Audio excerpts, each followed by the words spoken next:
القصة هي قصة تاريخية السياسية.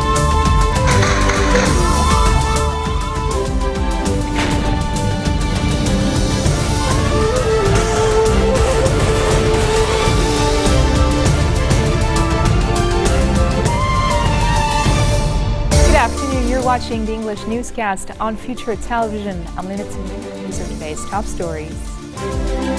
Saudi King Salman expresses his condolences over the horrific stampede during the Hajj, and the Health Ministry says a prompt investigation will be launched into the disaster. Prime Minister Tamam Slam is in New York and will attend the opening of the United Nations Sustainable Development Summit 2015. Warring sides in Syria reach an agreement over the fate of Zabadani and two other villages as a ceasefire holds in the areas. Saudi King Salman has expressed his condolences over the horrific stampede during the Hajj that killed at least 717 pilgrims near Mecca and pledged a speedy investigation. King Salman also said he had given instructions for the improvement of the methods and mechanism of the Hajj season. Saudi Arabia's Health Minister Khalid al-Falih said the incident may have been caused by pilgrims failing to follow instructions from authorities. In a statement posted on the ministry's website, the minister said an investigation would be conducted rapidly into the worst disaster to strike the annual Hajj pilgrimage for 25 years. At least 863 others were injured during the stampede. And 3 Lebanese and a Palestinian from Lebanon have reportedly died of natural causes, while another Lebanese man went missing during Hajj in Saudi Arabia. This is according to the Lebanese consulate in Jeddah, who confirmed that Lebanese nationals Hussein Ibrahim al-Azzi, Ahmad Muhammad Awad, Sabah Qasim Zain, and Palestinian Ali Muhammad Ayoub's deaths was not related to the stampede in Mina next to Mecca. The consulate also said that another 4 Lebanese had disappeared. However, 3 were found. The Lebanese Hajj mission had earlier said that no Lebanese were among those who died at the stampede, but that 1 Lebanese citizen was hurt. Prime Minister Tamam Slam is in New York City to attend the opening of the United Nations Sustainable Development Summit 2015. The summit is aimed at formally approving an ambitious and costly 15-year blueprint to eradicate extreme poverty, combat climate change, and address more than a dozen other major global issues. Implementing the new development goals is expected to be the focus of the 3-day summit that will include speeches by U.S. President Barack Obama, China's President Xi Jinping, and the leaders of Egypt, India, Iran, Germany, Britain, and France.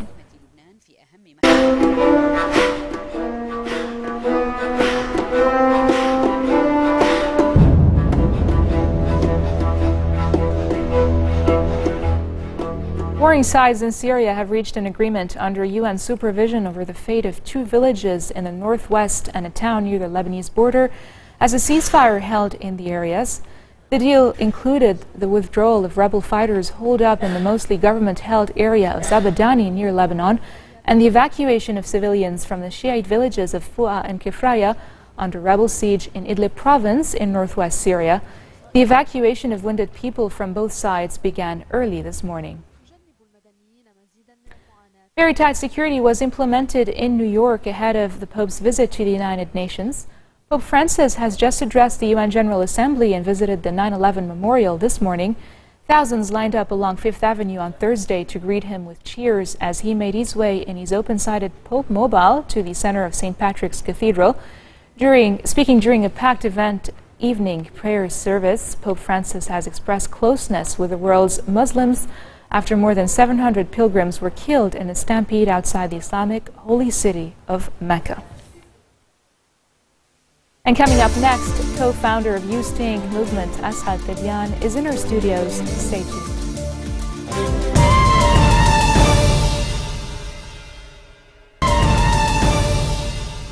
Welcome back. Over to you, Yumna. Thank you, Linda. In July of 2015, a group consisting of the Middle East and Lebanon's most prominent bloggers, lawyers, and artists, as well as concerned individuals, came together to denounce the waste management crisis that erupted on July 17th when the Ne'ameh landfill, which was holding the waste 5 times up its intended capacity, was shut down. The group was titled You Stink, and they began a series of protests, which on August 29th attracted close to 100,000 people in Martyrs Square in Beirut. Asad Dabyan is one of the co-founders of the Usting movement. Welcome, Asad. Thank you for being here. Hello, thank you. So, 2 months in, you've got a series of protests that many times erupted in violence, and 4 key demands. I'm just going to name them. The resignation of the Environment Minister. You've called for accountability for the attacks on protesters, to give the money back to municipalities, as well as parliamentary elections. And a plan was put forward by the Agriculture Minister, but you said no. Why? We didn't find the plan that was given by the Minister of Agriculture responding to what we were calling for. The plan lacked, it was of 2 parts, the transitional period and the sustainable period. Right. Sustainable period has good valid points, but the transitional one doesn't really address any of our concerns. It doesn't talk about recycling, it doesn't talk about freeing the money to the municipalities directly. It only, and the worst part is when the law was given a decree by the government, it was only passed as a Facebook like. So the decree by the government was of 9 points. The first point said that they actually liked the plan, but they didn't talk about it in the other 8 plans. And it didn't, the plan didn't go as an attachment to the law itself, where other attachments were included. Right, but a lot of, I heard that some of the government officials tried to meet with individuals from the Usting movement. Is that correct? Yes. And they spoke with you and they tried to get your opinion. They didn't get your opinion on the matter? When they asked to talk to us, we said that in the Usting coalition, Usting is part of a bigger coalition which is going on down on the streets. Part of this coalition is environmentalists. These environmentalists were given the freedom to meet with the Minister of Agriculture, and they met twice. And when they came back to us with the feedback, they said that none of the remarks were taken into consideration. Right, but let's address what your critics are saying. Yes. You've done a very good job, they're saying, in bringing a grassroots movement with no political side to the table. You were able to basically evoke in people this feeling of unity and let's go down, and this is a reason to fight for Lebanon and the rights and the government and what's not working. But at the same time, your critics say that you lack organization, credible solutions and alternatives. So what do you say to that? First, to address the first point, which is organization. As you mentioned, we're a 2-month-old group that has no funds. We only met because of one demand. Most of the people who are in the core group didn't even work with each other before. We're still in the formation in order to do organization. But then we proved on the streets on both 29th of August and on last Sunday that we're actually highly organized.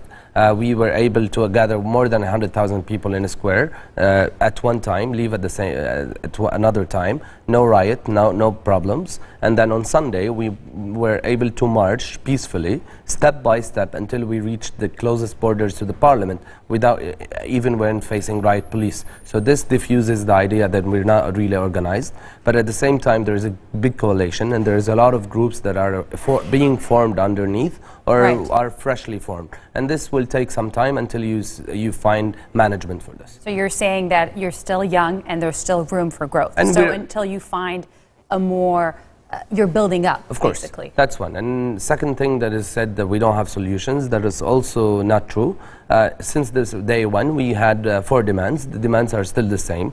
Okay, well, if you're saying you have credible solutions, why do you think the politicians are not listening? Because they only want the solutions that will make them steal money from the public money, and they don't want accountability. Have you been able to face one of them and say this is what your problem is and get a response back? I think all of the politicians, even 2 of the most prominent figures in Lebanon, said if it wasn't for sectarianism, then we should have left our offices. It means they're actually admitting that they were corrupt. What we're asking for, where's accountability? So you say I've been corrupt in, let's say, the garbage issue since 1993.